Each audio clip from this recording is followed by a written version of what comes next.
बातमी महत्त्वाची। सुप्रीम कोर्टाने अधिकाऱ्यांवर चांगलेच ताशेरे ओढले। बीडमधील 20 वर्षांपूर्वीचं जमीन अधिग्रहण प्रकरणामध्ये सुप्रीम कोर्टाने सुनावलंय।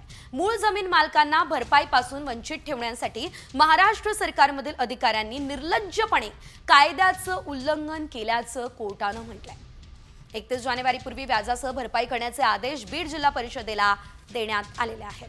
20 वर्षांपूर्वी आता अधिग्रहित जमिनी संदर्भातली ही बातमी। भरपाई टाळण्यासाठी कायद्याचं बेधडक उल्लंघन आणि राज्य सरकारी अधिकाऱ्यांवर त्यामुळे न्यायालयाने आता ताशेरे ओढले असल्याचं बघायला मिळतंय। व्याजासह भरपाई करा असे बीड जिल्हा परिषदेला थेट आदेश खरं तर देण्यात आलेले आहेत। कोर्टाने हे ताशेरे ओढले त्यामुळे चिंता वाढली आणि आता आपण जर बघितलं कायद्याचं उल्लंघन केल्यानं खरं तर हे ताशेरे ओढण्यात आलेले आहे। भरपाई टाळण्यासाठी खरं तर हे संपूर्ण प्रकरण घडलेलं होतं, मात्र आता व्याजासकट भरपाई करावी लागणार हेच सध्या तरी यामधून स्पष्ट होताना दिसतंय।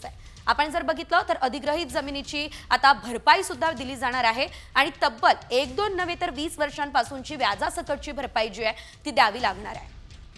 कोर्टाने हे खडेबोल सुनावले असल्याचं आपण पाहतोय।